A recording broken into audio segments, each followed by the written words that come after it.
Saat Hari Raya Idul Fitri, umumnya kita mengolah daging sebagai sajian untuk keluarga ataupun tamu. Biasanya daging yang dibeli di pasar sudah dipotong sesuai permintaan kita akan diolah jadi apa. Lalu benarkah cara memotong daging mempengaruhi masakan?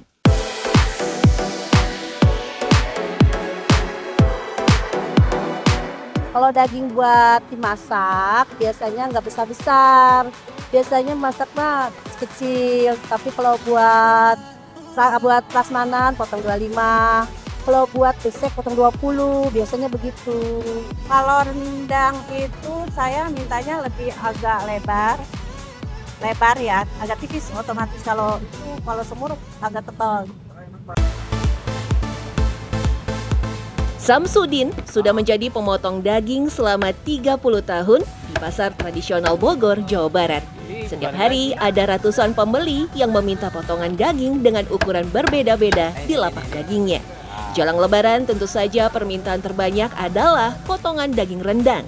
Daging sapi diambil dari bagian paha dengan sejumlah teknik agar saat diolah tidak hancur. Harus jangan melawan yang kayak gini kan seratnya deh. Harusnya kan kita motongnya jangan terlalu ini gitu. Ini kan udah seratnya panjang gitu. Jadi motongnya harus motong gini gitu. Miring gitu. Menjadi pemotong daging yang sudah berpengalaman, Samsudin rupanya hanya belajar secara otodidak. Setiap hari sejak pukul 6 pagi hingga 10 pagi, pria 55 tahun ini memotong sampai ratusan kilogram daging. Dalam hal memotong daging, tujuan Samsudin hanya ingin menghabiskan daging yang dijual. Ia merasa tidak perlu memperhatikan estetika pada bentuk potongannya. Kadang-kadang kan suka yang belanja nih ya, kan beda-beda orang. Pengen mau dipotongin, pengen apa enggak. Kadang-kadang kan kalau biar ini belanja kan banyak nih, kita kan harus cepet nih ya. Kadang kan kita motongnya asal doang. Kalau misalkan kita motong pelan-pelan kan kita kan lambat yang belanja. Ntar misalkan yang satu pada kabur ntar. Berbeda dengan pemotong daging di pasar yang umumnya belajar secara otodidak, profesi pemotong daging profesional alias butcher justru memiliki keterampilan yang terbilang sangat profesional.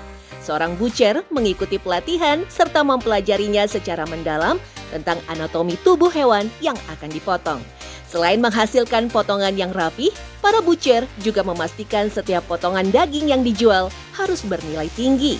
Jika dibandingkan dengan di pasar, satu potongan besar daging akan dipotong rata dan dihargai dengan nilai yang sama karena yang dilihat hanyalah berat timbangannya saja.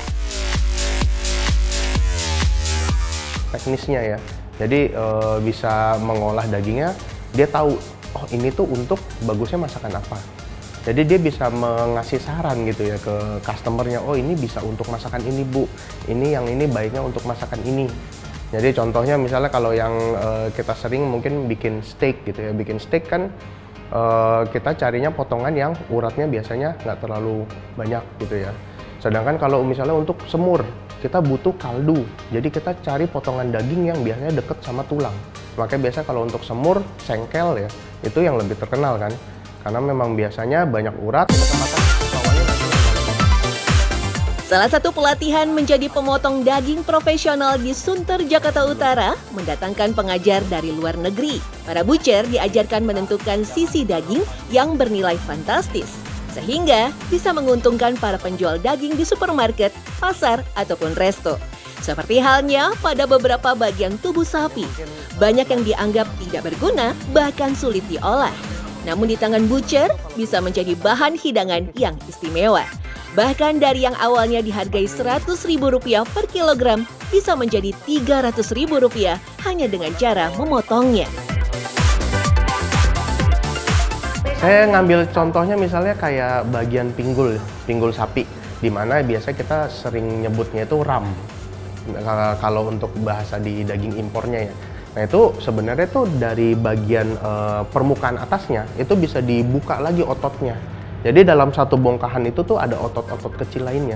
Nah otot yang atasnya tuh bisa untuk stick cut, dimana dijual mahal.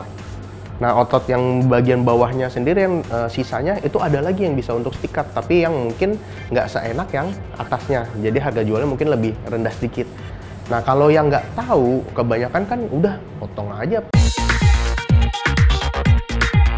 Tak hanya menguasai teknik, keberhasilan para pemotong daging dengan keterampilan khusus ini juga ditunjang dengan penggunaan alatnya, yakni pisau.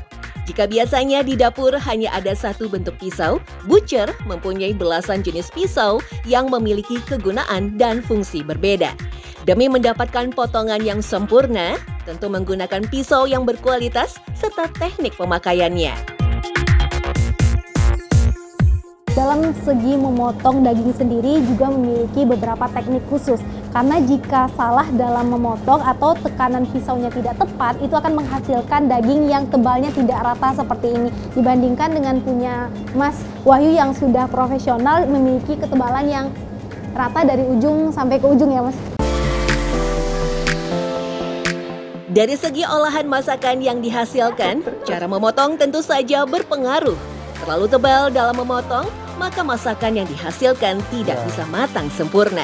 Akan dibutuhkan tambahan waktu lebih lama agar empuk dan tidak alot. Begitupun dengan potongan yang terlalu tipis, bila dimasak dalam waktu lama, seratnya akan hancur dan cepat kering. Bahkan pemotongan dengan cara terlalu menekan akan mengurangi rasa alami dari dagingnya. Tentunya sih ya. Apalagi istilahnya kalau yang tadi yang terlalu ditekan, mungkin juicy dari dagingnya sudah keluar. Pengaruhnya kan kalau juicy-nya keluar terlalu banyak, dagingnya bisa jadi kering atau terlalu istilahnya udah rasanya tuh udah hilang gitu ya. Nah, kenapa sih perlu pakai sarung tangan nih? Karena si butcher itu kan satu di ruangannya dingin. Di ruangan dingin, tangan lama-lama mati rasa, beku. Seringkali kita nggak terlalu merasakan apa yang di tangannya.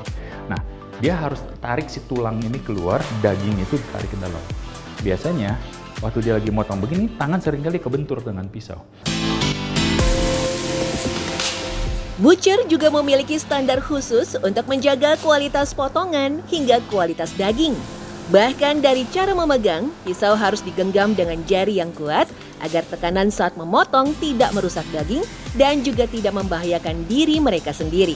Setiap bagian daging pasti terdapat bagian yang sulit dipotong, namun bagi butcher bisa teratasi bila bisa memilih bentuk pisau yang cocok.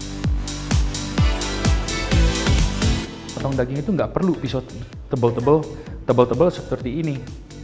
Yang dia butuhkan hanyalah kecil, tapi dia bisa memisahkan antara daging dan fat, tulang dan daging, ataupun kulit di sini. Nah, ini penting sekali. Nah, buat si butcher juga lebih ringan kerjanya. Dan lebih cepat dan presisi yang paling penting itu. Dan semua harus tajam.